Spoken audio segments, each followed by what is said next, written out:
आज हम लोग पढ़ेंगे प्रमुख प्रक्षेपास्त्रों के बारे में। ठीक है, इसमें हम लोग भारत के प्रक्षेपास्त्र पढ़ेंगे, फिर पाकिस्तान के प्रक्षेपास्त्र, फिर चीन के प्रक्षेपास्त्रों के बारे में। तो चलिए पहले शुरुआत करते हैं भारत के प्रक्षेपास्त्रों के बारे में। कौन कौन से भारत के प्रक्षेपास्त्र हैं, कौन कौन से चीन के पास हैं, कौन कौन से पाकिस्तान के पास हैं। ठीक है, उनकी मारक क्षमता कितनी है, एक प्रकार से उनका संपूर्ण हर प्रकार के प्रक्षेपास्त्रों का एक संक्षिप्त परिचय हम भी इसमें भी जानेंगे। ठीक है, चलिए पृथ्वी प्रक्षेपास्त्र। पहले भारत का जो प्रक्षेपास्त्र है जो कि भारत ने पहले बनाया वो है पृथ्वी प्रक्षेपास्त्र। इसे भारत में DRDO द्वारा 25 फरवरी 1988 में पहली बार परीक्षण किया गया, अर्थात पहली बार इनका मतलब परीक्षण किया गया मान लीजिए। ठीक है, DRDO ये है Bharat defence research and development organisation, रक्षा अनुसंधान एवं भारत विकास संगठन। ये फतह से फतह पर मार करने वाली बैलिस्टिक प्रक्षेपास्त्र है जो कि शॉर्ट रेंज बैलिस्टिक मिसाइल है। ये कम दूरी की मारक क्षमता वाली मिसाइल है, FRBM। परीक्षण स्थल इसका है श्रीहरिकोटा। इसकी लंबाई 9 मीटर होती है और इसका व्यास 1.1 मीटर, वजन लगभग 4000 किलोग्राम होता है। 1000 किलोग्राम का वारहेड ये के साथ इसकी मारक क्षमता 150 किलोमीटर होती है और 500 किलोग्राम वारहेड के साथ मारक क्षमता 250 किलोमीटर होती है। छोटे परमाणु हथियारों को भी ले जाने में ये सक्षम है। साधारण लॉन्चर से भी लॉन्च करने में सक्षम है। इसे सेना में शामिल किया जा चुका है। मित्रों, यहाँ पर जो वारहेड शब्द है, वारहेड का मतलब होता है वार का हेड, जिसमें खास करके बमों के लिए प्रयोग किया जाता है। ठीक है, युद्ध का फिर युद्ध शीर्ष भी इसे कहा जाता है कि जो हमने जैसे पहले इसके पिछले पार्ट में हमने ये आपको बताया था ना कि ये जो प्रक्षेपास्त्र होते हैं ये केवल बमों को ले जाने का एक माध्यम होते हैं, वहां अपने स्थान तक पहुंचाने के एक माध्यम होते हैं। बाकी मिसाइलों का काम वहां पे ब्लास्ट होना नहीं होता है। मिसाइलों का काम फुल मान के चलिए कि वहां पर वो गिर जाएगी, बाकी गिरने के बाद जो ब्लास्ट होने का कार्य होता है वो वारहेड करते हैं। वारहेड का मतलब उस पर लगाए गए बम। ठीक है, जैसा बम उस पर लगाएंगे वैसी ही जो है वहां पर प्रतिक्रिया होगी। परमाणु बम लगाएंगे तो भयानक विनाश होगा, शॉर्ट बम छोटे बम लगाएंगे तो केवल जो है विनाश होगा, महाविनाश होगा। परमाणु बम से छोटा विनाश होगा बमों से। तो वारहेड का मतलब सिर्फ वही होता है युद्ध शीर्ष, जिसे खास करके बमों के रूप में कहा जाता है, बम समझ लीजिए। ठीक है, दूसरा है अग्नि। 22 मई 1989 में इसका परीक्षण किया गया। ये भी फतह से फतह पर मार करने वाली बैलिस्टिक मिसाइल है। मध्यम दूरी की मारक क्षमता वाली मिसाइल है, MRBM जिसे कहा जाता है। इसका जो परीक्षण स्थल है वो चांदीपुर उड़ीसा से इसको परीक्षण किया गया था। यह जो है अग्नि 1000 किलोग्राम तक का वारहेड ले जाने में सक्षम है। इसकी मारक क्षमता 1500 किलोमीटर है। कई सफल परीक्षण के बाद इसे भी सेना में शामिल किया जा चुका है। अग्नि 2 अग्नि 1 का ही एक उन्नत रूप है। मित्रों, यहाँ पर अग्नि 1, अग्नि 2, अग्नि 3 इनकी मारक क्षमता के अनुसार जो है इनको अलग अलग नाम दे दिया गया है, लेकिन श्रेणी सबकी वही है। अग्नि नाम दिया गया तो अग्नि श्रेणी ही है, मारक क्षमता थोड़ा सा इसका बढ़ाया गया है। अग्नि 2 अग्नि 1 का ही उन्नत रूप है। फतह से फतह पर मार यानी सरफेस टू सरफेस करने वाली बैलिस्टिक मिसाइल है, अर्थात जिसे अगर फतह से फतह कहें तो समझ लीजिए सरफेस टू सरफेस अर्थात जमीन से जमीन पर मार करने वाली, सरफेस टू एयर जमीन से हवा में मार करने वाली। ठीक है, अलग अलग सबकी श्रेणी होती है। ये मध्यम दूरी की मारक क्षमता वाली मिसाइल होती है, MRBM। लंबाई लगभग 20 मीटर, व्यास 1.3 मीटर, वजन 16 टन अर्थात 16000 किलोग्राम। 1000 किलोग्राम वारहेड ले जाने में सक्षम होती है, जिनमें थर्मोन्यूक्लियर अर्थात आधारित हथियार अर्थात परमाणु हथियार ले जाने में ये सक्षम होती है। ठीक है, मारक क्षमता इसकी होती है 1500 से 2500 किलोमीटर। चीन की तुंग फुंग 3 एवं 4 के समकक्ष ये मिसाइल है।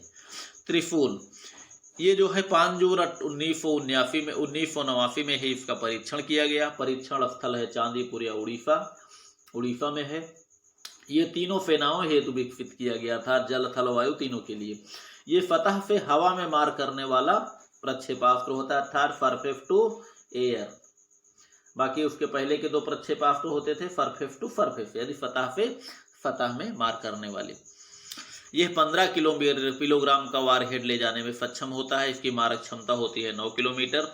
यहाँ तक कि यह नाभिकीय हथियार भी ले जाने में सक्षम है। शत्रु के लड़ाकू विमानों एवं हेलीकॉप्टरों को निशाना बनाने में सक्षम है। 2003 में इसे थल सेना में शामिल कर लिया गया। अगला है आकाश। 14 अगस्त 1990 में इसका परीक्षण किया गया। परीक्षण स्थल चांदीपुर जो कि उड़ीसा में है। ये भी सरफेस टू एयर अर्थात सतह से हवा में मार करने वाला प्रक्षेपास्त्र होता है। मध्यम दूरी का प्रक्षेपास्त्र, मध्यम दूरी की मारक क्षमता वाली मिसाइल होती है। ये लंबाई लगभग 5.78 मीटर, वजन 720 किलोमीटर, व्यास 35 सेंटीमीटर अर्थात 14 इंच।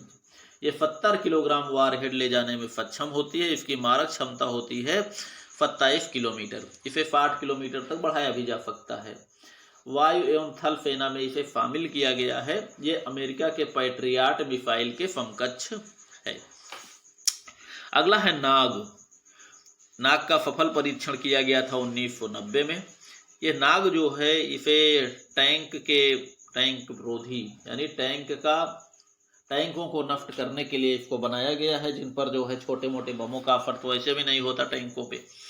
इनकी मारक क्षमता है 4 से 6 किलोमीटर। 42 किलोग्राम का ये वारहेड अपने साथ ले जा सकता है। इसका जो सिद्धांत है दागो और भूल जाओ, अचूक मारक क्षमता होती है इसकी। हल्के लड़ाकू विमानों से भी इसका प्रयोग किया जा सकता है।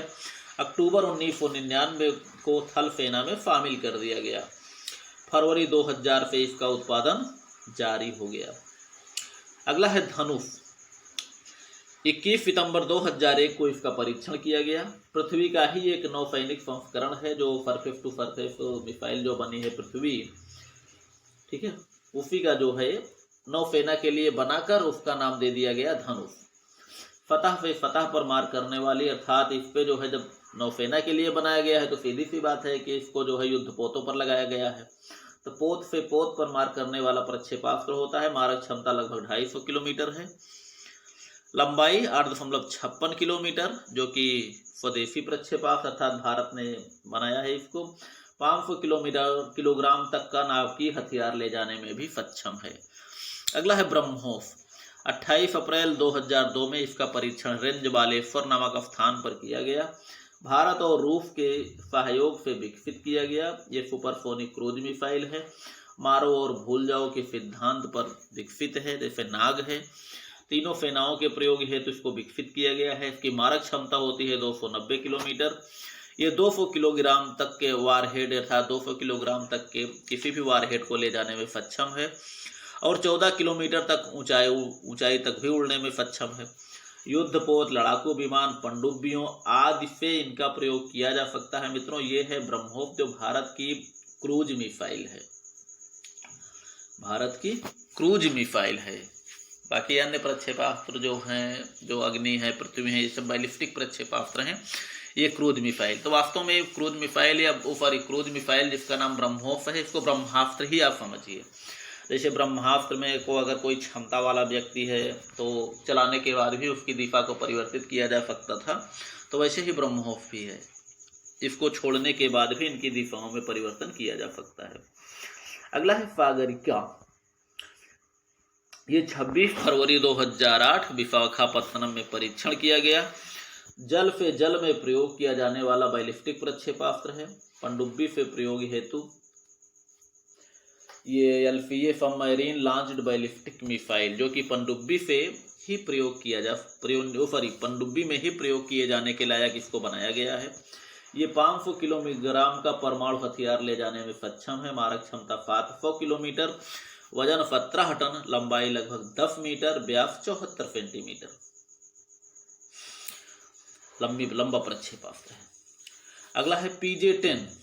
भारत और रूस के सहयोग से विकसित किया गया। 20 जून 2001 और 28 अप्रैल 2001 को इसका परीक्षण किया गया जो कि सफल रहा। यह भी सुपरसोनिक क्रूज मिसाइल है जिसकी लंबाई 6.9 मीटर है। मारक क्षमता 280 किलोमीटर है। इसे युद्धपोतों, लड़ाकू विमानों एवं पनडुब्बियों पर भी लगाया जा सकता है।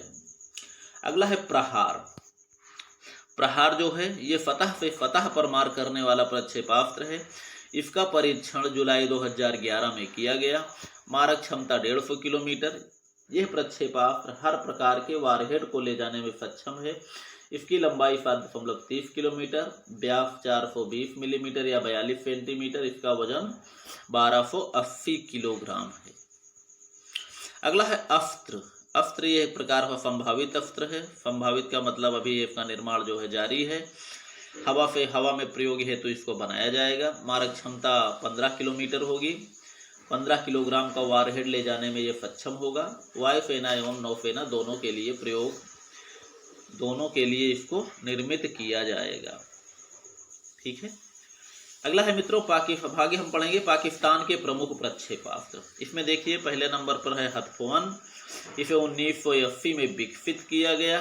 इसको अंतरिक्ष अनुसंधान, तो बच्चों तो इसको हम ऐसा करते हैं, इसको हम अगले भाग में जोड़ देते हैं, नहीं तो ये जो है चैप्टर आपका लंबा हो जाएगा। ठीक है, उसमें जो है हम आपका पाकिस्तान का और चाइना का दोनों को हम जोड़ देंगे। ठीक है, चलिए तब तक आप लोग पढ़िए लिखिए मस्त रहिए।